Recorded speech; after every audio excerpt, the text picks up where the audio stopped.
Welcome to Sairam సంపత్ర education. My name is Manikanta. So ఈరోజు మేజర్గా డిస్కస్ చేసుకోబోయే టాపిక్ ఏంటంటే important committees and their recommendations గురించి డిస్కస్ చేసుకుంటాం. సో ఇది మేజర్గా టీజీపీఎస్సీ గ్రూప్ 1 మెయిన్స్ పర్స్పెక్టివ్లో మనం ఏవైనా కన్క్లూజన్స్ అవ్వచ్చు, లేదంటే ఇంట్రొడక్షన్స్ చెప్పేటప్పుడు ఈ రికమెండేషన్స్, ఈ కమిటీ యొక్క రికమెండేషన్స్ అనేవి చాలా వరకు యూజ్ అవుతాయి. ఎట్ ది సేమ్ టైం బాడీలో మనం ఏవైనా అంశాలు రాసినప్పటికీ కూడా అందులో ఏవైనా అంశాన్ని సబ్స్టాన్షియేట్ చేయాలంటే ఈ విధంగా కమిటీస్ ఏవైతే చెప్పాయో వాటి యొక్క రికమెండేషన్స్ రాస్తే చాలా వరకు వాల్యూ యాడెడ్గా ఉంటుంది. సో మీ మెయిన్స్కి సంబంధించి ఏవైనా వాల్యూ యాడెడ్ చేయాలి అంటూ ఖచ్చితంగా ఈ కమిటీసు అదేవిధంగా రికమెండేషన్స్ అనేవి చదువుకోవాలి. సో ఇవి మాత్రమే కాకుండా డేటా అవ్వచ్చు, ఫ్యాక్ట్స్ కూడా మనం చదువుకోవాల్సిన అవసరం ఉంది. సో మేజర్గా ఇటువంటి కమిటీస్ అన్నిటినీ కూడా మనం కన్క్లూజన్స్లో పెడితే చాలా వాల్యూ యాడెడ్గా ఉంటుంది, రైట్? ఈ కాంటెక్స్లో బాగానే ఈరోజు important committees and their recommendations మెయిన్గా Indian society and social issue పర్స్పెక్టివ్లో చదువుకుంటాం. సో భారతీయ సమాజం అదేవిధంగా సోషల్ ఇష్యూ సామాజిక సమస్యల గురించి చర్చించుకుంటాం. ఇందులో భాగంగా కమిటీలు, ఆ కమిటీలు చేసినటువంటి సిఫారసుల గురించి చదువుకుంటాం, రైట్? మేజర్గా మీ అందరికీ తెలుసు. So if in case Indian society పర్స్పెక్టివ్లో, భారతీయ సమాజానికి పర్స్పెక్టివ్లో ఏవైనా క్వశ్చన్స్ ఇస్తే అక్కడ మనం స్టేపుల్ అప్రోచ్ని వినియోగిస్తూ ఆన్సర్ రాయొచ్చు అనేది మీ అందరికీ తెలుసు. అలానే ఇంట్రొడక్షన్ అనేది ఎన్ని విధాలుగా చెప్పొచ్చు, బాడీని ఎన్ని విధాలుగా ప్రజెంట్ చేయొచ్చు, రైట్? అదేవిధంగా కంక్లూజన్స్ని ఎన్ని విధాలుగా రాయొచ్చు అనే అంశాలని మనం ఆల్రెడీ డిస్కస్ చేసుకున్నాం. దానికి సంబంధిత వీడియోస్ కూడా మన యూట్యూబ్ ఛానల్లో ఉన్నాయి. ఇఫ్ ఇన్ కేస్ ఎవరైనా చూడకపోతే ఆ వీడియోస్ చూడండి. మీకు ఆన్సర్ రైటింగ్లో ఇంకా ఏమైనా మెలకువలు కావాలంటే అవి మీకు చాలా యూజ్ అవుతాయి. సో మేజర్గా ఇండియన్ సొసైటీ పర్స్పెక్టివ్లో ఏవైనా క్వశ్చన్స్ అడిగితే మనం అక్కడ స్టేపుల్ అప్రోచ్ని వినియోగిస్తే సరిపోతుంది. సో మేజర్గా స్టేపుల్ అప్రోచ్ అంటే ఏంటి? సో ఒక్కొక్క అంశం గురించి తీసుకుందాం, రైట్? సో మేజర్గా స్టేపుల్ అప్రోచ్ ఎస్ ఫర్ ఏంటి? సోషల్, అదేవిధంగా టెక్నాలజీ పరంగా, అడ్మినిస్ట్రేటివ్ పరంగా, రైట్? అదేవిధంగా లీగల్, అదేవిధంగా పీ ఫర్ పొలిటికల్, ఈ ఫర్ ఎకనామికల్, అదేవిధంగా ఎన్విరాన్మెంటల్ పరంగా. సో ఇఫ్ ఇన్ కేస్ ఏదైనా ఒక అంశం గురించి ఇచ్చారంటే ఈ టాపిక్స్ని కవర్ చేస్తూ మనం ఆన్సర్ రాసామంటే చాలా వాల్యూ యాడెడ్గా ఉంటుంది. సో సోషల్ పరంగా అడిగినప్పుడు అక్కడ ఎడ్యుకేషన్, హెల్త్ అవ్వచ్చు, సోషల్ సెక్యూరిటీ అవ్వచ్చు, వల్నరబిలిటీ వంటి అంశాలను మనం డిస్కస్ చేసుకుంటాం. టెక్నాలజీ పరంగా ఇస్తే అక్కడ యాక్సెసిబిలిటీ అంశాలని మనం డిస్కస్ చేసుకుంటాం. అడ్మినిస్ట్రేషన్ పరంగా ఇస్తే ఇంటర్ మినిస్టీరియల్ మధ్య కోఆర్డినేషన్ ఏ విధంగా ఉంది, దానికి సంబంధించినటువంటి ఇన్స్టిట్యూషన్స్ ఏంటున్నాయి, రైట్? అదేవిధంగా డిపార్ట్మెంట్స్ ఏంటి, ఈ విధమైనటువంటి అంశాలన్నింటినీ గురించి అడ్మినిస్ట్రేటివ్ పరంగా చదువుకుంటాం. లీగల్ పరంగా చూసుకుంటే అక్కడ సుప్రీంకోర్టుకి సంబంధించినటువంటి అంశాలు, ప్రావిజన్స్ అవ్వచ్చు, లేకపోతే కాన్స్టిట్యూషనల్ ప్రావిజన్స్ అవ్వచ్చు, దానికి సంబంధించిన యాక్ట్స్ అవ్వచ్చు, అవన్నీ చదువుకుంటాం. సో పొలిటికల్ పరంగా చూసుకుంటే పొలిటికల్ రిప్రజెంటేషన్ ఏ విధంగా ఉంది, అదేవిధంగా దానికి సంబంధించినటువంటి చట్టాల గురించి చదువుకుంటాం. లాస్ట్గా ఎకనామికల్ పరంగా చూసుకుంటే పావర్టీ, అన్ఎంప్లాయ్మెంట్, అదేవిధంగా స్కిల్ డెవలప్మెంట్, రైట్, క్యాపిటల్, ఇటువంటి అన్ని అంశాలని మనం అక్కడ చదువుకుంటాం. సో ఇఫ్ ఇన్ కేస్ ఈ ఇండియన్ సొసైటీలో భాగంగా మనకి SC, ST, women, minorities, vulnerable sections, మిగతా వల్నరబుల్ సెక్షన్స్ ఏవైతే ఉన్నారో దానికి సంబంధించి ఏదైనా క్వశ్చన్స్ ఇస్తే ఈ అంశాలను ఫాలో అవుతూ మనం రాస్తే మనకి చాలా పాయింట్స్ అనేవి యాడ్ అవుతాయి. For example if in case ST పరంగా ఏవైనా ఒక క్వశ్చన్ అడిగారంటే ఎస్టీకి సంబంధించినటువంటి సమస్యలు ఏంటి, లేదంటే దానికి సంబంధించి ప్రభుత్వం తీసుకొస్తున్నటువంటి ఇనిషియేటివ్స్, మార్గాలు ఏంటి, అదేవిధంగా అల్టిమేట్గా వే ఫార్వర్డ్ ఏంటి అనే అంశాన్ని చెప్పాలంటే మేజర్గా ఎస్టీ పరమైనటువంటి అంశాలు సోషల్ పర్స్పెక్టివ్లో చూసుకుంటే అక్షరాస్యత శాతం, లిటరసీ రేట్ అనేది చాలా తక్కువగా ఉంది. హెల్త్ పరంగా చూసుకుంటే మాల్ న్యూట్రిషన్, స్టంటింగ్, వాస్టింగ్, అనేమియా, అదేవిధంగా వెక్టార్ బోర్న్ డిసీజెస్ ఈ విధంగా ఎక్కువగా ఉన్నాయి. సో సోషల్ సెక్యూరిటీ వాళ్ళకి తక్కువగా ఉంది, సామాజిక భద్రత, అదేవిధంగా వీళ్ళు మోస్ట్ వల్నరబుల్ సెక్షన్స్గా, వల్నరబిలిటీ, దుర్బలత్వంతో కూడినటువంటి ఒక గ్రూప్గా ఉన్నారు. అదేవిధంగా టెక్నాలజీ పరంగా చూసుకుంటే వీళ్ళకి టెక్నాలజీ పరంగా ఎటువంటి యాక్సెసిబిలిటీ లేదు. సో గవర్నెన్స్, అడ్మినిస్ట్రేటివ్ పరంగా చూసుకుంటే ఇంటర్ మినిస్ట్రియల్ మధ్య కోఆర్డినేషన్ అనేది లేదు. సో ట్రైబల్ అవ్వచ్చు, ఇటు పంచాయతీస్ అవ్వచ్చు, రూరల్ డెవలప్మెంట్ మధ్య ప్రాపర్గా కోఆర్డినేషన్, సహాయ సహకారాలు లేవు.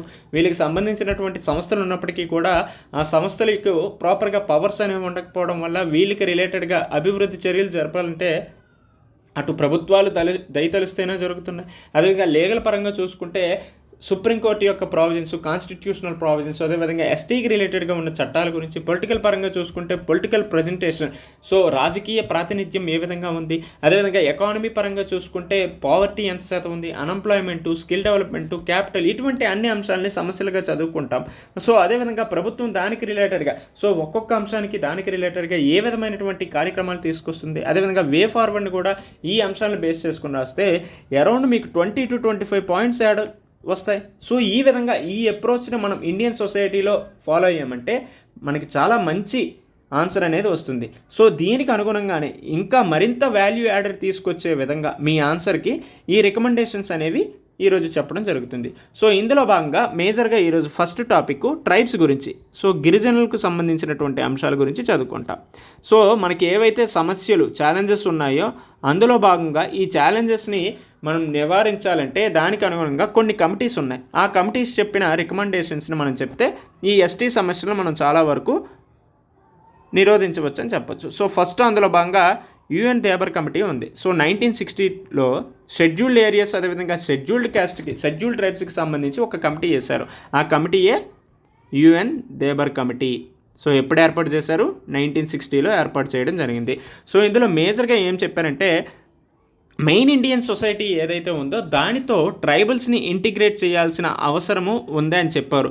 అయితే ఈ క్రమంలో వాళ్ళ యొక్క హార్మోనీని దెబ్బతీసే విధంగా ఉండకూడదని చెప్పారు. సో మెయిన్ స్ట్రీమ్ ఇండియన్ సొసైటీతో వీళ్ళని ఇంటిగ్రేట్ చేయాలి, అయితే వీళ్ళ యొక్క హార్మోనీని దెబ్బతీయకూడదు, సో డిస్టర్బ్ అవ్వకుండా ఇంటిగ్రేట్ చేయాల్సిన అవసరం ఉందని చెప్పారు. అదేవిధంగా ట్రైబ్స్ అడ్వైజరీ కౌన్సిల్కి సంబంధించినటువంటి అంశాలు చెప్పారు. సో అదేవిధంగా ఇఫ్ ఇన్ కేస్ ఎస్టీగా ఐడెంటిఫై చేయాలంటే ప్రాపర్గా ఒక క్రైటీరియాని ఫాలో అవ్వాలని చెప్పారు. So it suggested the following criterion for identifying scheduled areas. So scheduled ఏరియాగా గుర్తించాలంటే అక్కడ ఒక క్రైటీరియాని ఫాలో అవ్వాలి అనేసి యుఎన్ దేబర్ కమిటీ అనేది చెప్పడం జరిగింది. సో మనకి షెడ్యూల్డ్ ఏరియాస్ అనేది షెడ్యూల్డ్ 5లో భాగంగా ఉంటాయి కదా. సో మొత్తం 10 రాష్ట్రాలు ఉంటాయి. సో ఆల్రెడీ మనం డిస్కస్ చేసుకున్నాం. సో ఈ విధంగా ఏ క్రైటీరియాని ఫాలో అవ్వాలంటే ఫస్ట్ ట్రైబల్ పాపులేషన్స్, సో అక్కడ గిరిజన జనాభాని దృష్టిలో పెట్టుకొని చేయాలి. అదేవిధంగా రీజనబుల్ సైజ్ గురించి, under developed nature of the area, so అక్కడ ప్రాపర్గా అభివృద్ధి జరగట్లేదు అనే అంశాన్ని, సో ఇది మాత్రమే కాకుండా mark disparity in economic standards of the people, so అక్కడ ఆదాయ అసమానతలు వంటి అంశాలని దృష్టిలో పెట్టుకొని కూడా షెడ్యూల్డ్ ఏరియాగా గుర్తించాల్సిన అవసరం అయితే ఉందనేసి యుఎన్ దేబర్ కమిటీ చెప్పడం జరిగింది. సో ఈ కాంటెక్స్లో భాగంగానే మనకి ఇటీవల కాలంలో షెడ్యూల్డ్ ఏరియాస్కి సంబంధించి, అదేవిధంగా 6th షెడ్యూల్కి సంబంధించినటువంటి అనేక అంశాలు న్యూస్ ఛానల్స్లో ఉన్నాయి కాబట్టి వాటిని మనకి క్వశ్చన్స్గా అడిగితే ఆన్సర్ రాసేటప్పుడు ఈ యుఎన్ దేబర్ కమిటీ చెప్పినటువంటి అంశాలని యాడ్ చేస్తే చాలా వాల్యూ యాడెడ్గా ఉంటుంది. ఇది మాత్రమే కాకుండా a plan to regularly allot land to landless tribals, so landless tribals ఎవరైతే ఉన్నారో వాళ్ళకి ప్రాపర్గా భూములను అందించేటటువంటి పథకాలను కూడా రెగ్యులర్గా అవలంబించాల్సిన అవసరం ఉంది. దానికి రిలేటెడ్గా ఒక ప్రణాళికను కూడా వేసుకోవాలని చెప్పారు. ఇది మాత్రమే కాకుండా రీహాబిలిటేషన్, పునరావాసాలు కల్పించే విధమైనటువంటి అంశాలు కూడా తీసుకురావాలని చెప్పారు. The schemes of rehabilitation of displaced tribals should form part of the cost of the project itself. So కొన్నిసార్లు డెవలప్మెంటల్ యాక్టివిటీస్ని, అభివృద్ధి కార్యకలాపాలని నిర్వహించే క్రమంలో అక్కడ గిరిజన జనాభా ఖచ్చితంగా డిస్ప్లేస్మెంట్ అయ్యే స్కోప్ ఉంది. సో ఈ విధంగా డిస్ప్లేస్మెంట్ అయ్యే వాళ్ళకి ప్రాపర్గా పునరావాస సదుపాయాలని అందించే ఒక ప్రణాళికను కూడా ప్రభుత్వాలు ఏర్పాటు చేసుకోవాలి. ఇది మాత్రమే కాకుండా ట్రైబల్ కోఆపరేటివ్స్ అనేవి కూడా ఏర్పడాలి. The state government to form tribal cooperatives to market minor forest produce as is done by the Andhra Pradesh. So ఈ విధంగా ఆంధ్రప్రదేశ్లో ట్రైబల్ కోఆపరేటివ్స్ ఏర్పడటం వల్ల అక్కడ బార్గెనింగ్ పవర్ కూడా పెరిగింది. సో ఈ విధంగా కోఆపరేటివ్ సెక్టార్ ఏ విధంగా ఉంటే అభివృద్ధి చెందుతుంది, సో అందులో ఉన్నటువంటి సిగ్నిఫికెన్స్ ఏంటి, ఇటువంటి అన్ని అంశాలని కూడా నిన్న పాలిటీ అండ్ గవర్నెన్స్లో భాగంగా డిస్కస్ చేసుకున్నాం. ఇఫ్ ఇన్ కేస్ ఎవరైనా చూడకపోతే సమాచార్ సిరీస్లో భాగంగా మనం కోఆపరేటివ్స్ గురించి కూడా డిస్కస్ చేసుకున్నాం. ఆ వీడియోని చూడండి. రైట్. సో ఈ విధంగా యుఎన్ దేబర్ కమిటీ చెప్పినటువంటి రికమెండేషన్స్ మనం చదువుకుంటాం. So first main stream Indian society ఏదైతే ఉంటుందో దాన్ని ట్రైబల్స్కి ఇంటిగ్రేట్ అవ్వాలి. అయితే ఇంటిగ్రేట్ అయ్యే సమయంలో వాళ్ళ హార్మనీని డిస్టర్బ్ అయ్యే విధంగా చేయకూడదు. అదేవిధంగా ట్రైబల్ అడ్వైజరీ కౌన్సిల్స్లో మార్పులు తీసుకురావాలి. ఇఫ్ ఇన్ కేస్ షెడ్యూల్డ్ ఏరియాస్లో ఏవైనా తీసుకురావాలంటే అక్కడ ఒక క్రైటీరియాని ఫాలో అవ్వాలి. ఆ క్రైటీరియాలో ఏంటంటే ఒకటి ట్రైబల్ జనాభా గురించి, compact and reasonable size, under developed nature of the area, అదేవిధంగా లాస్ట్గా ఆదాయ అసమానతలు వంటి అంశాలని దృష్టిలో పెట్టుకొని ఈ షెడ్యూల్డ్ ఏరియాస్గా ఏర్పరచాల్సిన అవసరం అయితే ఉందని చెప్పారు. ఇది మాత్రమే కాకుండా ల్యాండ్లెస్ ట్రైబల్స్ ఎవరైతే ఉంటారో వాళ్ళకి భూములను అందించడం, అదేవిధంగా రీహాబిలిటేషన్ వంటి సదుపాయాలు అందించడం, లాస్ట్గా ట్రైబల్ కోఆపరేటివ్స్ వంటి విధానాలను కూడా తీసుకురావటం వల్ల ట్రైబ్స్లో సాధికారతను సాధించవచ్చు అని చెప్పారు. సో ఎంపవర్మెంట్ సాధించవచ్చు, తద్వారా సోషల్ ఎకనామిక్ ఇన్ఈక్వాలిటీస్ని తగ్గించవచ్చు. అదేవిధంగా మెయిన్ స్ట్రీమ్ ఇండియన్ సొసైటీతో కూడా వీళ్ళని ఇంటిగ్రేట్ చేసేయడానికి చాలా వరకు స్కోప్ ఉంటుందనేసి యుఎన్ లేబర్ కమిటీ చెప్పడం జరిగింది. రైట్. ఇకపోతే ఈ ఎస్టీకి సంబంధించినటువంటి లోకూర్ కమిటీ అనేది 1965లో ఏర్పాటు చేయడం జరిగింది. సో ఇది మేజర్గా ఇఫ్ ఇన్ కేస్ ఎస్టీ కమ్యూనిటీలో ఏదైనా కొత్తగా ఒక గ్రూప్ని యాడ్ చేయాలంటే ఏ విధమైనటువంటి అంశాలని అనుసరించాలంటే ఈ కింద విధంగా చెప్పింది. ఒకటి, ప్రిమిటివ్ ట్రైట్స్ని ఇండికేషన్ చేస్తూ, అదేవిధంగా వాళ్ళు డిస్టింక్ట్ కల్చర్ ఉండేటట్టు, అదేవిధంగా జియోగ్రఫికల్ ఐసోలేషన్గా ఉండాలి, లాస్ట్గా shyness of contact with community at large, లాస్ట్గా బ్యాక్వర్డ్నెస్. సో ఈ 5 అంశాల ఆధారంగా ఇఫ్ ఇన్ కేస్ ఎస్టీలో ఏదైనా కొత్త కమ్యూనిటీని యాడ్ చేస్తే ఈ 5 అంశాలని పరిశీలించాల్సిన అవసరం ఉందనేసి లోకూర్ కమిటీ చెప్పింది. సో ఇది రీసెంట్గా మణిపూర్లో జరుగుతున్న ఎథ్నిక్ వైలెన్స్కి రిలేటెడ్గా చదువుకోవాల్సిన అవసరం ఉంది. సో ఇది మనకి సొసైటీలో చాలా చాలా ఇంపార్టెంట్. రేస్ పరంగా అవ్వచ్చు, ఇటు ఎస్టీ పరంగా అవ్వచ్చు, ఈ విధమైనటువంటి అంశాలు మనం చదువుకుంటాం. సో ఇందులో భాగంగానే మణిపూర్ ఎథ్నిక్ వైలెన్సెస్లో మీతి కమ్యూనిటీని ఎస్టీ కమ్యూనిటీగా మార్చడం జరిగింది. సో ఈ విధంగా మీతి కమ్యూనిటీ ఏదైతే ఎస్టీలో చేర్చడం జరిగిందో అప్పటి నుంచి ఈ మీతి కమ్యూనిటీకి అదేవిధంగా మిగతా కమ్యూనిటీలకి చాలా వరకు గొడవలు జరుగుతున్నాయి. సో దాదాపు 2 సంవత్సరాలు అయినప్పటికీ కూడా ఇంకా గొడవలు సద్దుమణగలేదు. సో ఈ కాంటెక్స్లో ఒక ఎస్టీ కమ్యూనిటీగా గుర్తించాలి, కొత్తగా ఏర్పాటు చేయాలంటే ఏ విధమైనటువంటి క్రైటీరియాను ఫాలో అవ్వాలనేసి లోకూర్ కమిటీ చెప్పింది. సో ఆ విధంగా మనం ఇంట్రొడక్షన్ అవ్వచ్చు, కన్క్లూజన్ అవ్వచ్చు, లేదంటే బాడీ రాసేటప్పుడు వీటిని యాడ్ చేసుకోవడానికి చాలా స్కోప్ ఉంది. ఇకపోతే బురియా కమిషన్. సో ఈ బురియా కమిషన్ని 1995లో ఏర్పాటు చేయడం జరిగింది. సో ఇది మేజర్గా ట్రైబల్ కమ్యూనిటీస్కి సంబంధించి socio economic and health education status గురించి చెప్పడం జరిగింది. సో ఈ బురియా కమిషన్ ఆధారాల మీదకే పెసా చట్టాన్ని 1996లో అమలు చేయడం కూడా జరిగిందని ఆల్రెడీ మనం పాలిటీ అండ్ గవర్నెన్స్లో భాగంగా చదువుకున్నాం. సో ఇది పాలిటీ అండ్ గవర్నెన్స్లో భాగంగానే కాకుండా సొసైటీ పరంగా కూడా చాలా వరకు ఇంపార్టెంట్ అనేది మనకు తెలుస్తుంది. సో మేజర్గా ఈ కమిషన్ ఏ అంశాల గురించి చెప్పిందంటే ట్రైబల్ అడ్వైజరీ కౌన్సిల్ గురించి చెప్పడం జరిగింది. Establish a mechanism for consulting tribal advisory council before passing laws, rules and regulations effecting tribal interest of including tribal plans. So if in case మనకి పాలిటీ అండ్ గవర్నెన్స్లో PESA చట్టం గురించి అడిగారంటే అక్కడ మనం బురియా commission చెప్పినటువంటి రికమెండేషన్స్ని కూడా యాడ్ చేస్తే చాలా వాల్యూ యాడెడ్గా ఉంటుంది. సో ఇది మాత్రమే కాకుండా 5th schedule fully utilise the 5th schedule provisions to ensure the success of tribal plan development strategies. So tribal sub plan development strategies ఏవైతే ఉన్నాయో వాటిని సక్సెస్ చేయాలంటే ఖచ్చితంగా 5th షెడ్యూల్లో ఉన్నటువంటి ప్రావిజన్స్ని మొత్తంగా యూటిలైజ్ చేసుకోవాలనేసి బురియా కమిషన్ చెప్పడం జరిగింది. సో ఈ షెడ్యూల్డ్ 5లో ఉన్నటువంటి 10 స్టేట్స్ ఏంటి అనే అంశాల గురించి కూడా మనం చదువుకోవాలి. సో ఇఫ్ ఇన్ కేస్ మీకు ఆ 10 స్టేట్స్ ఏంటో తెలిస్తే కామెంట్స్ చేయండి. సో ఇది మనకి ప్రిలిమ్స్ పర్స్పెక్టివ్లో కూడా ఇంపార్టెంట్. రైట్. ఇది మాత్రమే కాకుండా women's welfare in ITDP, ITDA. So ITDP, ITDA areas ఏవైతే ఉంటాయో అక్కడ మహిళల యొక్క సంక్షేమాన్ని కూడా దృష్టిలో పెట్టుకోవాల్సిన అవసరం ఉందనేసి బురియా కమిషన్ చెప్పింది. అదేవిధంగా ట్రైబల్ ల్యాండ్ ట్రాన్స్ఫర్ చేసే దాంట్లో అది కూడా ప్రొహిబిషన్ చేసింది. So if in case tribal ల్యాండ్ని నాన్ ట్రైబల్స్కి ట్రాన్స్ఫర్ చేసే విధానం ఏదైతే ఉందో దాన్ని కూడా ప్రొహిబిట్ చేశారు. సో ఈ విధంగా ఎక్స్ప్లాయిటేషన్, దోపిడీకి గురవ్వకుండా నిరోధించేటటువంటి విధానాన్ని బురియా కమిషన్ రికమెండ్ చేయడం జరిగింది. అట్ ది సేమ్ టైం వీళ్ళలో కెపాసిటీ బిల్డింగ్ అవ్వచ్చు, స్కిల్ డెవలప్మెంట్ని ప్రమోట్ చేయడానికి ఇండస్ట్రియల్ ట్రైనింగ్ ఇన్స్టిట్యూట్స్ను కూడా ఈ ట్రైబల్ ఏరియాస్లో ఏర్పాటు చేయాలనేసి చెప్పడం జరిగింది. ఇది మాత్రమే కాకుండా పెసా చట్టం ఏదైతే ఉందో దాన్ని కూడా మరింత పకడ్బందీగా ప్లాన్ చేయాలనేసి కూడా చెప్పింది. సో ఈ విధంగా బురియా కమిషన్ అనేది ట్రైబల్ కమ్యూనిటీస్కి సంబంధించి socio economic, health and education స్టేటస్కి సంబంధించిన రికమెండేషన్స్ చేసింది.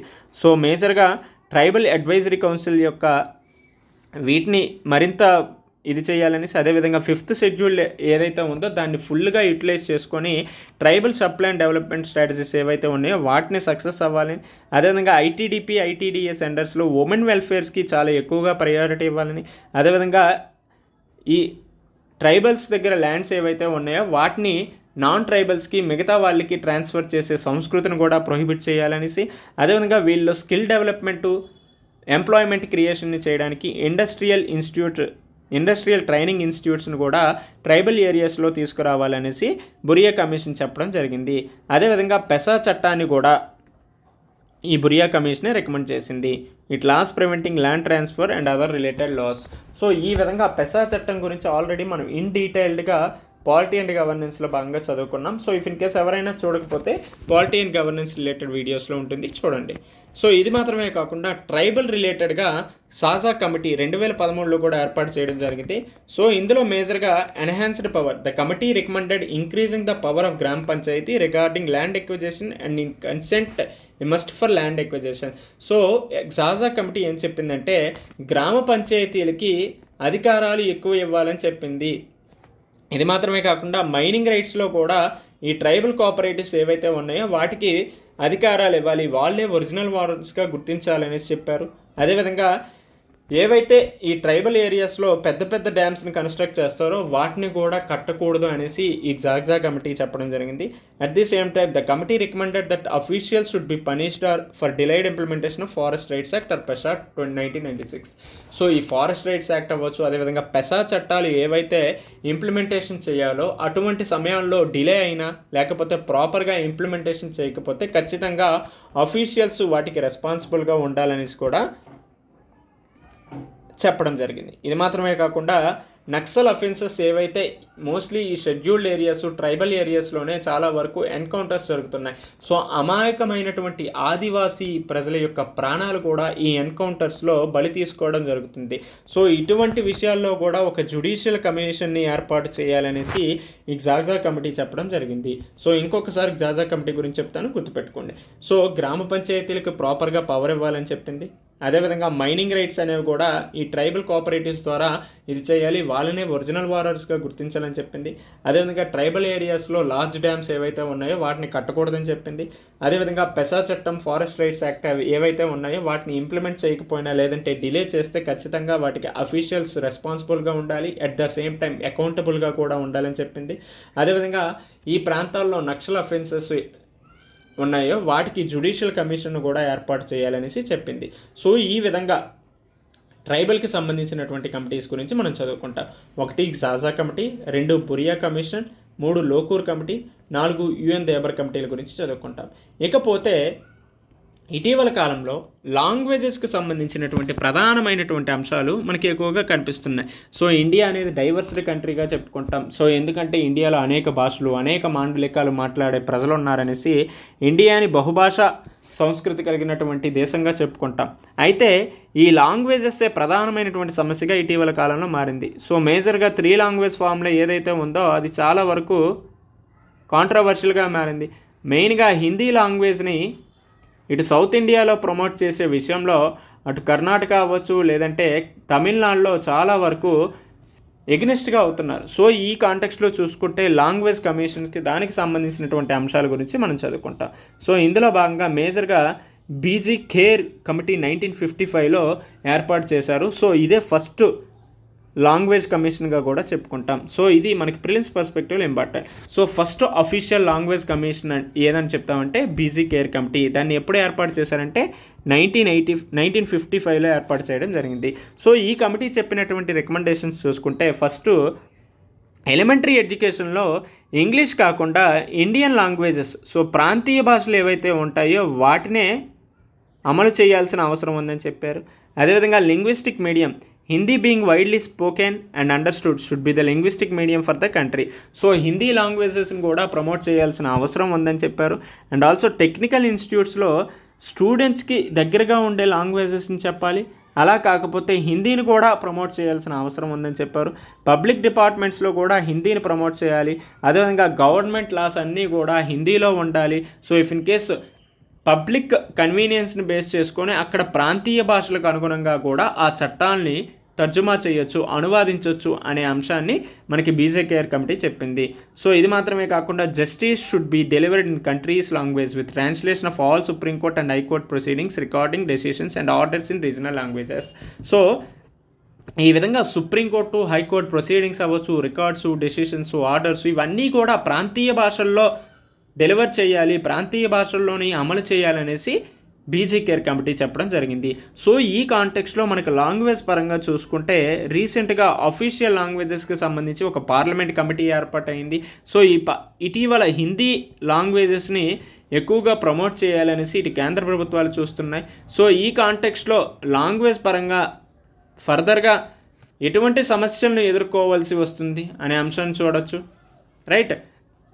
ఇది మాత్రమే కాకుండా 3 లాంగ్వేజ్ ఫార్ములా అనేది నేషనల్ ఎడ్యుకేషన్ పాలసీలో కూడా తీసుకొచ్చారు. అయితే ఈ 3 లాంగ్వేజ్ ఫార్ములాని ప్రధానంగా తమిళనాడు ప్రభుత్వం అడ్డుకోవడం జరిగింది. సో ఈ విధంగా 3 లాంగ్వేజ్ ఫార్ములా గురించి చదివేటప్పుడు కూడా మనం ఈ బీజీ కేర్ కమిటీ గురించి చెప్పుకుంటాం, రైట్. సో ఈ విధంగా లాంగ్వేజెస్కి సంబంధించి భాషాపరమైనటువంటి అంశాలకు సంబంధించి బీజే కేర్ కమిటీ గురించి చెప్పుకుంటాం. ఇకపోతే జయా జైట్లీ కమిటీ. సో మేజర్గా మహిళలకు సంబంధించినటువంటి కమిటీలను చూసుకుంటే మనకి జయా జైట్లీ కమిటీ 2020లో ఏర్పాటు చేయడం జరిగింది. అదేవిధంగా జస్టిస్ వర్మ కమిటీ కూడా ఉండడం జరిగింది. సో ఈ 2 కమిటీలని మనం మేజర్గా చదువుకుంటాం. ఇది మాత్రమే కాకుండా దీనికి సంబంధించి ఏవైనా రిపోర్ట్స్ అవ్వచ్చు, డేటాస్ అవ్వచ్చు, వీటికి రిలేటెడ్గా మనం ఫర్దర్గా వచ్చే వీడియోస్లో కూడా డిస్కస్ చేసుకుందాం. సో మేజర్గా జయా జైట్లీ కమిటీ 2020 ఏర్పడితే ఏం చెప్పారంటే మ్యారేజ్ ఏజ్ ఏదైతే ఉందో దాన్ని 21 ఏళ్ళకి పెంచాల్సిన అవసరం ఉందని చెప్పారు. సో ప్రస్తుతం 18 ఏళ్ళు ఉంది, దాన్ని 21 సంవత్సరాలకి పెంచాల్సిన అవసరం ఉందని చెప్పారు. సో ఈ విధంగా minimum legal age for women 21 ఇయర్స్కి ఇంక్రీజ్ అయితే దానివల్ల కలిగే పాజిటివ్స్ ఏంటి, దానికి ఉన్నటువంటి ఛాలెంజెస్ ఏంటి, రైట్. అదేవిధంగా వే ఫార్వర్డ్ ఏంటి అనే అంశాల గురించి మనం చదివేటప్పుడు ఈ విధంగా జయా జైట్లీ కమిటీ చెప్పినటువంటి రికమెండేషన్స్ని కోట్ చేస్తే చాలా వాల్యూ యాడెడ్గా ఉంటుంది. ఇది మాత్రమే కాకుండా జయా జైట్లీ కమిటీ ఇంకొక రికమెండేషన్ కూడా చేశారు. So access to education. So gross enrolment ratio పెరగాలంటే ఖచ్చితంగా ఎడ్యుకేషన్ సదుపాయాలు కల్పించాలి. సో దీనికి అనుగుణంగా ట్రాన్స్పోర్టేషన్ ఫెసిలిటీస్ని కూడా అందించాల్సిన అవసరం ఉందని చెప్పారు. ఇది మాత్రమే కాకుండా skill training, provide skill and business training for young women. ఇది మాత్రమే కాకుండా సెక్స్ ఎడ్యుకేషన్ అనేది భారతదేశంలో ఖచ్చితంగా ఇంట్రడ్యూస్ చేయాలి. సో ఈ విధంగా ఉండేటప్పుడే భారతదేశంలో రేప్, అత్యాచారాలు అనేవి తగ్గే స్కోప్ ఉంటుంది. మహిళలపై సెక్షువల్ హెరాస్మెంట్స్, లైంగిక వేధింపులను తగ్గించవచ్చు. అదేవిధంగా మహిళలను గౌరవించే సాంప్రదాయం ఇటువంటి విద్యా వ్యవస్థల ద్వారా సాధ్యమవుతుందని కూడా జయా జైట్లీ కమిటీ చెప్పడం జరిగింది. ఇది మాత్రమే కాకుండా మహిళలను సాధికారత వైపు నడిపించే విధంగా కూడా ప్రభుత్వాలు మెజర్స్ తీసుకోవాల్సిన అవసరం ఉందని చెప్పారు. సో మేజర్గా ఏ అంశాలు చెప్పారంటే మ్యారేజ్ ఏజ్ గురించి, సో ప్రస్తుతం ఉన్న 18 సంవత్సరాల నుంచి 21 సంవత్సరాలకు పెంచాలని, అదేవిధంగా విద్యాపరమైనటువంటి సౌకర్యాలు, సదుపాయాలు అందాలనేసి, అదేవిధంగా స్కిల్ ట్రైనింగ్ అందించాలని, అదేవిధంగా సెక్స్ ఎడ్యుకేషన్ని భారతదేశంలో ఇంట్రడ్యూస్ చేయాలని, లాస్ట్గా ఎంపవర్మెంట్కి సంబంధించినటువంటి అంశాల్లో కూడా రికమెండేషన్స్ చేయడం జరిగింది. సో ఈ విధంగా జయా జైట్లీ కమిటీ చదువుకున్న తర్వాత జస్టిస్ వర్మ కమిటీ 2012లో ఏర్పాటు చేయడం జరిగింది. సో మేజర్గా డిసెంబర్ 2012లో నిర్భయ ఇన్సిడెంట్ జరిగిన తర్వాత జస్టిస్ వర్మ కమిటీ ఏర్పాటు చేశారు. సో మేజర్గా ఈ కమిటీ చెప్పినటువంటి రికమెండేషన్స్ ఏంటంటే ప్రస్తుతం prohibition of women from sexual harassment at work places act 2013లో ఇంటర్నల్ కంప్లైంట్స్ కమిటీ వ్యవస్థ ఏదైతే ఉందో దాని స్థానంలో ట్రిబ్యునల్ వ్యవస్థను తీసుకురావాలని చెప్పారు, రైట్. ఇది మాత్రమే కాకుండా domestic workers, the committee recommended inclusion of domestic workers in protection of women from sexual harassment work places act. పని ప్రదేశాలలో మహిళలపై లైంగిక వేధింపుల నిరోధక చట్టంలో భాగంగా ఈ డొమెస్టిక్ వర్కర్స్ను కూడా ఇంక్లూడ్ చేయాల్సిన అవసరం ఉందని చెప్పారు. అదేవిధంగా ఇంటర్నల్ కంప్లైంట్స్ కమిటీ ఏదైతే ఉందో దాన్ని కూడా తీసి ఈ ట్రిబ్యునల్ వ్యవస్థను తీసుకురావాలని చెప్పారు. ఇది మాత్రమే కాకుండా ఇఫ్ ఇన్ కేసు పని ప్రదేశాల్లో మహిళలపై లైంగిక వేధింపులు ఏవైనా జరిగితే అక్కడ ఖచ్చితంగా ఎంప్లాయర్ బాధ్యతగా తీసుకోవాలని చెప్పారు. So employer liability, as per recommendations of the committee the employer was to be held liable in the following scenarios. So ఒకటి, ఇఫ్ ఇన్ కేస్ ఏవైనా సెక్షువల్ హెరాస్మెంట్ జరిగాయంటే ఖచ్చితంగా ఎంప్లాయర్ లయబిలిటీకి తీసుకోవాలి. ఇది మాత్రమే కాకుండా employer allowed an environment where sexual misconduct becomes widespread and systematic. So ఈ విధంగా సమస్యలు ఉన్నప్పుడు ఖచ్చితంగా అక్కడ ఎంప్లాయర్ లయబిలిటీ ఉంటుందని చెప్పారు. ఇది మాత్రమే కాకుండా ఇఫ్ ఇన్ కేస్ మహిళలు ఎవరైనా ఫాల్స్ కంప్లైంట్స్ చేశారంటే అక్కడ వాళ్ళ మీద కూడా ప్రత్యేకంగా శిక్ష విధించే అధికారం ఉండాలి అనేసి కూడా చెప్పారు. సో ఈ విధంగా జస్టిస్ వర్మ కమిటీ కొన్ని రికమెండేషన్స్ చెప్పారు. ఒకటి, ఇంటర్నల్ కంప్లైంట్స్ కమిటీ ఏదైతే ఉందో దాని స్థానంలో ట్రిబ్యునల్ వ్యవస్థను తీసుకురావాలని చెప్పారు. అదేవిధంగా protection of women from sexual harassment at work places యాక్ట్లో డొమెస్టిక్ వర్కర్స్ని కూడా ఇంక్లూజన్ చేయమని చెప్పారు. అదేవిధంగా పని ప్రదేశాల్లో మహిళలపై లైంగిక వేధింపులు ఏవైనా జరిగితే అక్కడ ఖచ్చితంగా ఎంప్లాయరే లయబిలిటీగా తీసుకోవాలని చెప్పారు. అదేవిధంగా మహిళలు ఏవైనా ఫాల్స్ కంప్లైంట్స్ చేస్తే అక్కడ ఖచ్చితంగా వాళ్ళ మీద పేనల్ యాక్షన్స్ తీసుకునే దీన్ని కూడా రికమెండ్ చేయడం జరిగింది. సో ఈ విధంగా మహిళలకు సంబంధించి జస్టిస్ వర్మ కమిటీ గురించి, అదేవిధంగా జయ జైట్లీ కమిటీ చదివిన తర్వాత 2014లో రాజ్పుత్ కమిటీని కూడా ఏర్పాటు చేశారు. ఇది ముఖ్యంగా మహిళలపై జరిగే హింసను నిరోధించడానికి తీసుకొచ్చినటువంటి చట్టం. సో తీసుకొచ్చినటువంటి కమిటీ. సో మేజర్గా ఏ రికమెండేషన్ చేశారంటే national policy and action plan formulate. దీనికి సంబంధించి ఏవైతే వైలెన్సెస్ మహిళలపై జరుగుతున్నాయో వాటిని ఎండ్ చేయడానికి, వాటిని పూర్తి చేయడానికి నేషనల్ పాలసీ అండ్ యాక్షన్ ప్లాన్ని తీసుకురావాలని చెప్పారు. అదేవిధంగా institutional mechanism, so strengthen and resource of institutional mechanism and elevate the minister for women and child development to cabinet rank. So ఈ విధంగా ఇన్స్టిట్యూషనల్ మెకానిజాన్ని కూడా మరింత దృఢపరచాల్సిన అవసరం అనేది ఉందనేసి రాజ్పుత్ కమిటీ చెప్పింది. ఇది మాత్రమే కాకుండా national commission for women, the expand the role of national commission for women to include the proactive policy influence recommendations, ensure national commission for women's selection process is institutionalized, transparent and based on professional expertise, not political affiliations. So ఈ విధంగా national commission for women ఏదైతే ఉందో దాన్ని కూడా strengthen చేయాలి. At the same time అపాయింట్మెంట్స్లో ట్రాన్స్పరెంట్గాను, ఇన్స్టిట్యూషనలైజ్డ్గాను, ప్రొఫెషనల్ ఎక్స్పర్టైజ్ ఆధారంగానే ఇక్కడ అపాయింట్మెంట్స్ జరగాలి. కానీ పొలిటికల్ అఫిలియేషన్స్గా ఎటువంటి అపాయింట్మెంట్స్, ఎటువంటి నియామకాలు కూడా జరగకూడదు అనేసి మనకి రాజ్పుత్ కమిటీ చెప్పడం జరిగింది. ఇది మాత్రమే కాకుండా జెండర్ బడ్జెటింగ్ ఏదైతే ఉందో దాని మీద కూడా ఎక్కువగా నిధులు కేటాయించాల్సిన అవసరం ఉందని చెప్పారు. అదేవిధంగా అన్ని డెసిషన్ మేకింగ్ బాడీస్లో కూడా ఉమెన్ యొక్క రిప్రజెంటేషన్ పెరగాలి, దానికి అనుగుణంగా 50% రిజర్వేషన్ సౌకర్యాలు కూడా తీసుకురావాలనేసి మనకి రాజ్పుత్ కమిటీ చెప్పడం జరిగింది.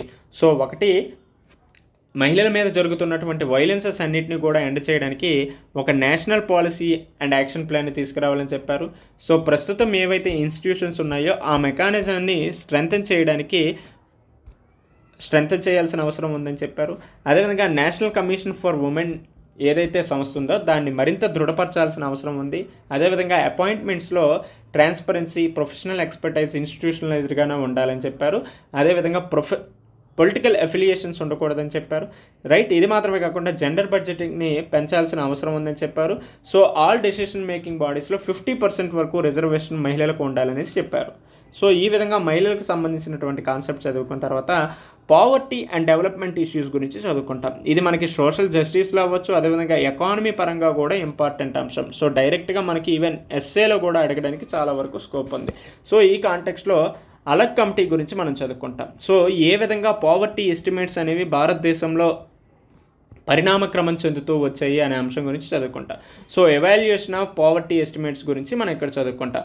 సో ఫస్ట్ అలగ్ కమిటీ అనేది క్యాలరీ బేస్డ్గా వేసింది. సో రూరల్లో 2400 క్యాలరీ, అర్బన్లో 2100 క్యాలరీ కంటే తక్కువగా ఉంటే వాళ్ళు ఖచ్చితంగా పేదరికంలో ఉంటారు అనేసి అలగ్ కమిటీ చెప్పడం జరిగింది.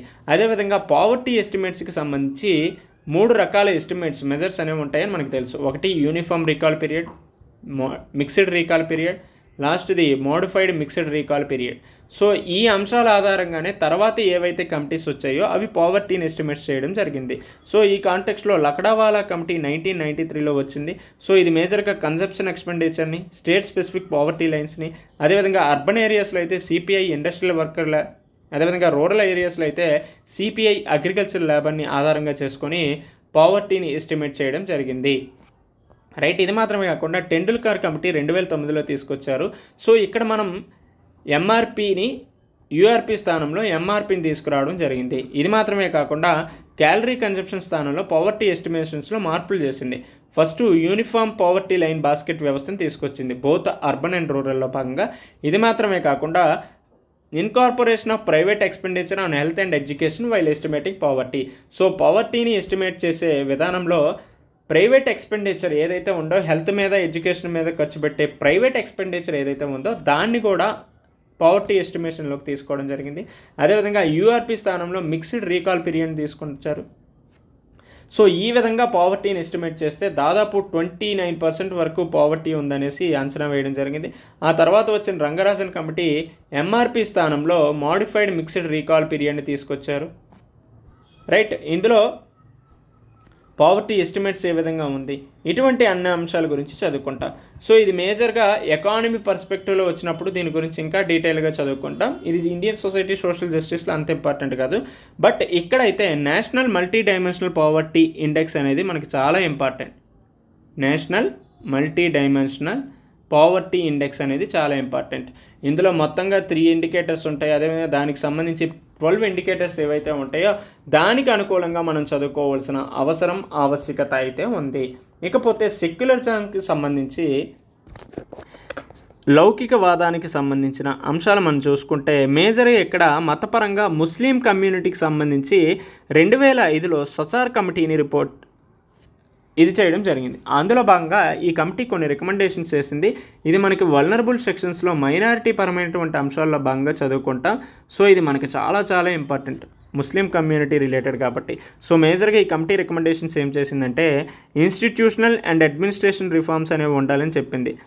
సెటప్ అయిన equal opportunity commission to look in to grievance deprived groups like minorities and also national data bank అనేది క్రియేట్ చేయాల్సిన అవసరం ఉందని చెప్పారు. At the same time legal and policy interventions అనేవి కూడా రావాలి. ఈ మైనారిటీస్ని ఎంపవర్ చేయాలన్నా, మైనారిటీస్ని ఎన్హాన్స్ చేయాలంటే ఖచ్చితంగా లీగల్ అదేవిధంగా పాలసీ ఇంటర్వెన్షన్స్ అనేవి ఉండాలని చెప్పింది. అదేవిధంగా విద్యాపరమైనటువంటి సంస్కరణలు కూడా తీసుకురావాలని చెప్పారు. రైట్, ఇది మాత్రమే కాకుండా ఎకనామిక్ అండ్ ఎంప్లాయ్మెంట్ ఇనిషియేటివ్స్ కూడా తీసుకురావాలి. సో ముస్లిమ్స్లో ఎంప్లాయ్మెంట్ షేర్ని ఇంక్రీజ్ చేయాలని, అదేవిధంగా సోషల్ ఇంక్లూజన్ అండ్ రిప్రజెంటేషన్ కూడా ఇంప్లిమెంట్ చేయాలనేసి ఈ సచార్ కమిటీ నివేదికలో భాగంగా చెప్పారు. సో ఇందులో మేజర్గా ఇన్స్టిట్యూషనల్ అండ్ అడ్మినిస్ట్రేషన్ రిఫార్మ్స్లో భాగంగా అందరికీ ఈక్వల్ ఆపర్చునిటీ అనేవి ఉండాలి. దానికి అనుగుణంగా గ్రీవెన్స్ రిడ్రెషల్స్ ఏవైతే ఉన్నాయో వాటిని అనుబంధంగా వ్యవస్థ తీసుకురావాలన్నారు. అదేవిధంగా వీళ్ళందరికీ సంబంధించి ఒక డేటా స్టోరేజ్ అనేది ఉండాలి కాబట్టి నేషనల్ డేటా బ్యాంక్ అనేది క్రియేట్ చేయాలని చెప్పారు. అదేవిధంగా వీళ్ళలో ఎన్హాన్స్ అదేవిధంగా ఎంపవర్మెంట్ తీసుకురావడానికి లీగల్ అండ్ పాలసీ ఇంటర్వెన్షన్స్ రావాల్సిన అవసరం ఉంది. అదేవిధంగా విద్యాపరమైనటువంటి సౌకర్యాలు, విద్యాపరమైనటువంటి సంస్కరణలు కూడా అందించాలి అని చెప్పారు. ఇది మాత్రమే కాకుండా ఎకనామిక్ అండ్ ఎంప్లాయ్మెంట్ ఇనిషియేటివ్స్ కూడా ఉండాలని, లాస్ట్గా సోషల్ ఇంక్లూజన్ అండ్ రిప్రజెంటేషన్ కూడా ఎక్కువగా ఉండాలి. ఇటు రిప్రజెంటేషన్ పరంగా చూసుకుంటే అటు ఎంప్లాయ్మెంట్ పరంగా అదేవిధంగా పొలిటికల్ రిప్రజెంటేషన్, సో మిగతా అంశాల్లో కూడా రిప్రజెంటేషన్ ఉండే విధంగా చర్యలు తీసుకోవాల్సిన అవసరం అయితే ఉందని చెప్పారు. సో ఈ విధంగా ముస్లిం కమ్యూనిటీకి సంబంధించిన సచార్ కమిటీ గురించి చదువుకున్న తర్వాత హెల్త్ పరంగా ఏ అంశాల గురించి చదువుకుంటాం. సో మేజర్గా హెల్త్ కేర్ సిస్టమ్కి సంబంధించి 1943లో బోరే కమిటీ వచ్చింది. సో ఈ కమిటీ మేజర్గా హెల్త్ సర్వీసెస్ ఏవైతే ఉన్నాయో వాటన్నిటినీ కూడా ఇంటిగ్రేషన్ చేయాల్సిన అవసరం ఉందని చెప్పారు. The committee emphasised the integration of preventive and curative health services at all administration level. ఇటు ప్రివెంటివ్ అదేవిధంగా క్యూరేటివ్కి సంబంధించినటువంటి హెల్త్ సర్వీసెస్ ఏవైతే ఉన్నాయో వాటన్నిటినీ కూడా ఇంటిగ్రేట్ చేయాల్సిన అవసరం ఉందనేసి బోరే కమిటీ చెప్పింది. ఇది మాత్రమే కాకుండా 3 టైర్ సిస్టమ్ రావాలి ఈ హెల్త్ కేర్ సిస్టంలో చెప్పింది. సో ఏంటంటే అది primary health care centres, secondary health care centres, district hospitals ఉండాలి. సో ఇటువంటి 3 టైర్ సిస్టమ్ అనేది ఉండాలని చెప్పింది. ఇది మాత్రమే కాకుండా rural health services emphasized the importance of improving health services in rural areas which were undeserved compare to urban areas. So సాధారణంగా rural areas urban ఏరియాస్తో కంపారిజన్ చేసుకుంటే చాలా వరకు వైద్యపరమైనటువంటి సౌకర్యాలన్నీ కూడా అర్బన్ సెంటర్స్లోనే దొరుకుతున్నాయి. సో ఈ విధంగా రూరల్ ఏరియాస్ మీద ప్రాపర్గా దృష్టి సారిస్తే ఖచ్చితంగా రూరల్ హెల్త్ సర్వీసెస్ని అందుకోవడం జరుగుతుంది. సో ఈ కాంటెక్స్లో భాగంగానే మనకి ప్రైమరీ హెల్త్ కేర్ సర్వీసెస్ని కూడా రికమెండ్ చేయడం జరిగింది. ఇది మాత్రమే కాకుండా మెటర్నల్ చైల్డ్ హెల్త్ మీద కూడా ప్రాపర్గా ఫోకస్ చేయాల్సిన అవసరం ఉందని చెప్పారు. So stressed the need for specialised services in maternal and child health, reduce MMR and IMR. So MMR అదేవిధంగా ఐఎంఆర్ రేట్స్ ఏవైతే ఉన్నాయో వాటిని డిక్రీజ్ చేసే విధంగా ఇటు మెటర్నల్ అదేవిధంగా చైల్డ్ రిలేటెడ్ హెల్త్ ఇష్యూస్ మీద కూడా ఫోకస్ చేయాల్సిన అవసరం ఉంది అని చెప్పారు. ఏ కమిటీ? బోరే కమిటీ. ఇది మాత్రమే కాకుండా పబ్లిక్ హెల్త్ అండ్ శానిటేషన్ మీద కూడా ఫోకస్ చేయాల్సిన అవసరం ఉంది. సో ఎప్పుడైతే పబ్లిక్ హెల్త్ అండ్ శానిటేషన్ మీద ఫోకస్ చేస్తామో అప్పుడు కమ్యూనికబుల్ డిసీజెస్ని కంట్రోల్ చేయవచ్చు. సో ఈ విధంగా బోరే కమిటీ చెప్పిన రికమెండేషన్స్ని మనం చదువుకోవాల్సిన అవసరం ఉంది. సో ఇఫ్ ఇన్ కేసు 1943లో ఏర్పాటు చేసినటువంటి బోరే కమిటీ యొక్క సూచనలు ప్రస్తుతానికి కూడా ఉపయోగపడుతున్నాయని మనకు తెలుస్తుంది కదా. ఎందుకంటే ఇప్పటికీ కూడా రూరల్ హెల్త్ సర్వీసెస్ అనేవి మనకు అందట్లేదు. మోస్ట్ ఆఫ్ ద మనకి ఏదైనా పెద్ద డిసీజెస్ అవ్వచ్చు, ఏదైనా ఎమర్జెన్సీ వచ్చిందంటే ఖచ్చితంగా అర్బన్ ఉన్న హాస్పిటల్లోనే వెళ్తున్నాం. ఈవెన్ ప్రైమరీ హెల్త్ కేర్ సర్వీసెస్లో ప్రాపర్గా ఇప్పటికీ ఫెసిలిటీస్ ఉండట్లే. డాక్టర్ రేషియో తక్కువగా ఉంది. సో సరిగ్గా డాక్టర్స్ కూడా ఉండట్లేదు. పబ్లిక్ హెల్త్ శానిటేషన్ ప్రస్తుతానికి కూడా చాలా మేజర్ ఇష్యూగా ఉంది. సో దానివల్ల కమ్యూనికబుల్ డిసీజెస్ కూడా పెరుగుతున్నాయి. మెటర్నల్ చైల్డ్ హెల్త్ పరంగా చూసుకుంటే ఐఎంఆర్ ఎంఎంఆర్ కూడా స్టిల్ ఇండియాలో ఎక్కువగానే ఉన్నాయి. సో ఈ విధంగా ఏ అంశాలను చూసుకున్నా 1943లో బోరే కమిటీ చెప్పిన సూచనలు ఇప్పటికీ కూడా మనకి యాప్ట్గా సెట్ అవుతున్నాయని చదువుకోవచ్చు. సో ఇఫ్ ఇన్ కేసు ఏవైనా హెల్త్ రిలేటెడ్ క్వశ్చన్స్ మనకి ఇచ్చారంటే ఇటువంటి అంశాలను మనం చెప్పండి. 1943లో చెప్పిన బోరే కమిటీ సూచనలు ఇప్పటికి కూడా మనకి అవసరంగా ఉన్నాయని చెప్పండి. రైట్. ఇది మాత్రమే కాకుండా మొడలియార్ కమిటీ 1961లో హెల్త్ సర్వే ప్లానింగ్కి సంబంధించి ఒక కమిటీ వేశారు. అదేం చెప్పిందంటే కన్సాలిడేషన్ గురించి చెప్పింది. సో ఫస్ట్ 2 5-year ప్లాన్స్ ఏవైతే ఉన్నాయో వాటి యొక్క అచీవ్మెంట్స్ వీటన్నిటిని కలిపి కన్సాలిడేట్ చేసింది. ఇది మాత్రమే కాకుండా డిస్ట్రిక్ట్స్ హాస్పిటల్స్ ఏవైతే ఉన్నాయో వాటికి స్పెషలైజ్డ్ సర్వీసెస్ ఉండాలని చెప్పింది. ఇది మాత్రమే కాకుండా పిహెచ్సిస్ ఏవైతే ఉన్నాయో ప్రైమరీ హెల్త్ కేర్ సర్వీసెస్ ఏవైతే ఉన్నాయో వాటిని ఇంప్రూవ్ చేయాల్సిన అవసరం ఉందని చెప్పారు. ఆల్ ఇండియా హెల్త్ సర్వీసెస్ తీసుకురావాలనేసి ఇప్పుడు ఏదైతే ఆల్ ఇండియా జ్యుడిషియల్ సర్వీసెస్ తీసుకురావాలని చెప్పారో అదేవిధంగా ఆల్ ఇండియా హెల్త్ సర్వీసెస్ కూడా తీసుకురావాల్సిన అవసరం ఉంది. సో ఎప్పుడైతే ఆల్ ఇండియా హెల్త్ సర్వీసెస్ తీసుకొస్తామో అప్పుడే డాక్టర్ టు పీపుల్ రేషియో కూడా పెరుగుతుంది. సో ఇలా ఉండటం వల్ల ఖచ్చితంగా వ్యాధులు వచ్చినప్పటికీ కూడా తొందరగా క్యూర్ చేయడానికి డాక్టర్లు ఉంటారు. అందుకే వైద్యో నారాయణ హరి అంటాం కదా. సో ఇది మాత్రమే కాకుండా సర్వీస్ ఇంటిగ్రేషన్ ఉండాలి, రీజనల్ సూపర్విజన్. సో ఈ విధంగా మొడలియార్ కమిటీ అనేక రికమెండేషన్స్ చేసింది. సో ఈ విధమైనటువంటి అంశాల గురించి కూడా చదువుకోవాలి. ఇది మాత్రమే కాకుండా లాస్ట్గా సత్యనారాయణ కమిటీ 2019లో వేశారు. On implementation of national health స్టేక్స్ సంబంధించి సత్యనారాయణ కమిటీని ఏర్పాటు చేశారు. సో ఈ కమిటీ మేజర్గా నేషనల్ డిజిటల్ హెల్త్ బ్లూ ప్రింట్ని చెప్పడం జరిగింది. So this committee developed the national digital health blueprint to provide a comprehensive framework for implementing digital health aligning with national health policy. So digital హెల్త్ని promote చేసే విధంగా digital హెల్త్ని implement చేసేయడానికి national digital health blueprint అనే విధానం రావాల్సిన అవసరం ఉంది. అటువంటి కాంప్రహెన్సివ్ ఫ్రేమ్వర్క్ ఉండాలనేసి సత్యనారాయణ కమిటీ చెప్పడం జరిగింది.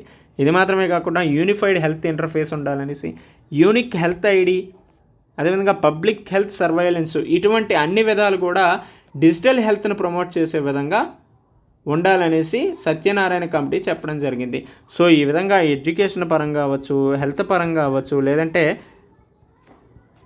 సోషల్ జస్టిస్లో భాగంగా మిగతా వల్నరబుల్ సెక్షన్స్ ఎవరైతే ఉన్నారో వాళ్ళకి సంబంధించిన డేటా, ఫ్యాక్ట్స్, ఇటువంటి అన్ని అంశాల గురించి కూడా మనం డిస్కస్ చేసుకుందాం. రైట్. అయితే ఈరోజు చెప్పిన వీడియో మీకు ఏ విధంగా అనిపించింది అనేది మాకు ఒక్కసారి కామెంట్ చేయండి. మీరు ఇచ్చే ఫీడ్బ్యాక్ని బట్టి మేము ఫర్దర్గా వచ్చే వీడియోస్లో ఏ విధమైనటువంటి మార్పులు చేయాలి అనేది మాకు తెలుస్తుంది. సో అదేవిధంగా ఎటువంటి కంటెంట్ మీకు కావాలనేది కూడా కామెంట్ చేయండి. దానికి అనుగుణంగా రేపటి వీడియోలో మనం ఒక మంచి టాపిక్తో వద్దాం. Until then take care, bye. మీ అందరికీ అర్థమైంది అనుకుంటున్నా, right? So right, bye, thank you అండి.